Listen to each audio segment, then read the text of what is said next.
कहानी शुरू होती है पंजाब के फिरोजपुर जिले के एक छोटे से गांव धंतरावाली से, जहां एक साधारण किसान परिवार में 12 फरवरी 1992 में जन्म होता है लॉरेंस बिश्नोई का। एक मासूम बच्चे के रूप में जन्मा लॉरेंस एक ऐसी यात्रा पर निकल पड़ा जिसे कोई सोच भी नहीं सकता था। बचपन में लॉरेंस के पिता पुलिस विभाग में थे। घर का माहौल अनुशासन से भरा हुआ था और लॉरेंस भी पढ़ाई में आम साधारण बच्चों की तरह ही औसत था।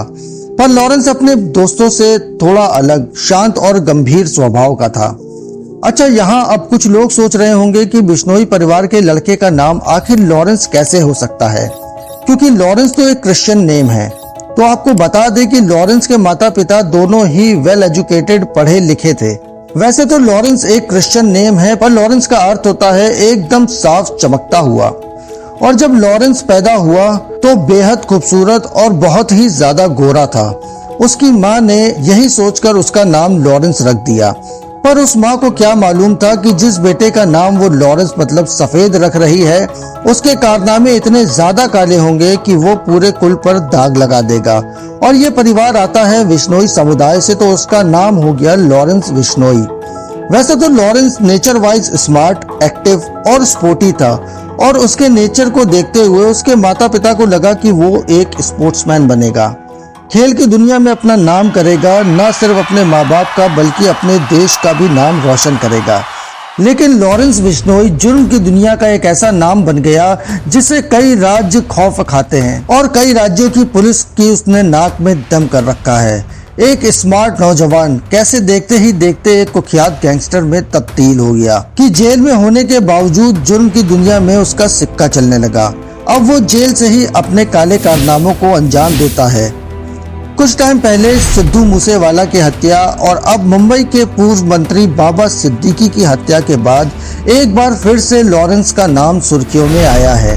पर सवाल ये उठता है कि लॉरेंस आखिर इस जुर्म की दुनिया में आया कैसे। लॉरेंस का बचपन सामान्य बच्चों जैसा ही था। वो एक नॉर्मल स्टूडेंट था जिसने अपने गांव से स्कूली पढ़ाई पूरी की और फिर चंडीगढ़ में पंजाब यूनिवर्सिटी में पढ़ाई करने चला गया। पंजाब यूनिवर्सिटी में पढ़ाई के साथ साथ लॉरेंस को कुश्ती लड़ना, एक्सरसाइज करना और स्पोर्ट्स खेलना बहुत ही ज्यादा पसंद था, और इसी दौरान वो छात्र राजनीति में भी उतर गया। लॉरेंस ने चुनाव लड़ने के लिए एक संगठन बनाया जिसका नाम उसने SOPU रखा, यानी student organisation of Punjab University, और इसी के बैनर तले उसने छात्र संघ का चुनाव लड़ा। जीतने के लिए हर मुमकिन प्रयास किए, लेकिन वो ये चुनाव हार गया, और ये हार वो बर्दाश्त नहीं कर सका, और हार का बदला लेने के लिए उसने एक रिवॉल्वर खरीद ली। साल 2011 में जब चुनाव में लॉरेंस का सामना लॉरेंस को हराने वाली टीम से हुआ तो गर्मा गर्मी में लॉरेंस ने फायरिंग कर दी। ये पहली बार था जब लॉरेंस के खिलाफ कोई केस दर्ज हुआ था। दरअसल उस वक्त पंजाब में गैंग वॉर का दौर चल रहा था। इन्हीं में से एक गैंग था कुख्यात अपराधी दविंदर बम्बिया का। दविंदर और लॉरेंस के ग्रुप के बीच बात बात पर टकराव होने लगा और दोनों के बीच गैंग वॉर छिड़ गई। लेकिन 2016 में पुलिस एनकाउंटर में दविंदर बम्बिया मारा गया और दूसरी तरफ लॉरेंस अपराधों में लिप्त होता चला गया। लॉरेंस के गैंगस्टर बनने के पीछे एक और कहानी भी है। कहा जाता है कि जब वो अबोहार में एक कॉन्वेंट स्कूल में पढ़ रहा था, उस समय उसकी एक खास दोस्त हुआ करती थी। दोनों चंडीगढ़ के DAV स्कूल में 12th तक साथ में रहे और दोनों शादी भी करना चाहते थे। लेकिन चुनाव हार जाने के बाद होने वाली गैंगवार में उसकी गर्लफ्रेंड का मर्डर कर दिया जाता है, जिसका बदला लेने के लिए वो पूरी तरीके से अपराध की दुनिया में कूद जाता है। लॉरेंस को छोटे मोटे अपराधों में मजा आने लगा था। इसी बीच उसके मन में डॉन बनने की इच्छा जागी। इसी के चलते लॉरेंस ने कुछ लोगों को इकट्ठा कर एक गैंग तैयार की। उसने अपना नेटवर्क पहले पंजाब में, फिर हरियाणा में फैलाया, और उसके बाद ये नेटवर्क धीमे धीमे कई और राज्यों तक फैलता चला गया। लॉरेंस के खिलाफ पहली बार FIR IPC 307 के तहत हत्या के प्रयास की दर्ज हुई थी। इसके बाद अप्रैल 2010 में जबरन घर में घुसने को लेकर दूसरी FIR हुई। फिर फरवरी 2011 में मारपीट और फोन चोरी जैसी केस दर्ज हुए। ये सारे केस स्टूडेंट पॉलिटिक्स से जुड़े हुए थे। लॉरेंस के अपराध का सिलसिला बढ़ता जा रहा था। साल 2016 में लॉरेंस पर एक कांग्रेस नेता की हत्या का भी आरोप लगा। उसने खुद फेसबुक के जरिए हत्या का जिम्मा अपने ऊपर लिया था। लेकिन लॉरेंस अचानक से तब एक बड़े अपराधी के तौर पर जाना गया जब 2018 में दिल्ली पुलिस ने संपत नेहरा के खिलाफ चार्जशीट दायर की। संपत नेहरा 2018 में बेंगलुरु से पकड़ा गया था। पूछताछ में सामने आया कि संपत फिल्मी एक्टर सलमान खान की हत्या करने वाला था। सामने ये आया कि सलमान खान की हत्या की सुपारी उसे लॉरेंस बिश्नोई ने दी थी। इस खबर ने फिल्म इंडस्ट्री से लेकर मीडिया तक हड़कंप मचा दिया। इसके बाद दूसरी बार लॉरेंस ने 2020 में शार्प शूटर राहुल उर्फ बाबा को सलमान खान की हत्या के लिए मुंबई भेजा था। लेकिन लॉरेंस की सारी प्लानिंग पर कोरोना की वजह से लगे लॉकडाउन ने पानी फेर दिया।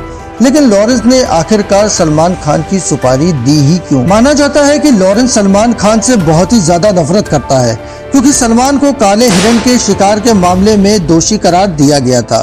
दरअसल लॉरेंस जिस बिश्नोई समुदाय से आता है वो हिरणों के संरक्षण और रक्षा के लिए जाना जाता है। काले हिरण की तो बिश्नोई समाज पूजा करता है। बस यही एक वो वजह है जिस वजह से लॉरेंस सलमान खान की हत्या करवाना चाहता है। जीवन का टारगेट क्या है तुम्हारे? लक्ष्य तो सर सलमान खान मारना जी, और कोई लक्ष्य नहीं है।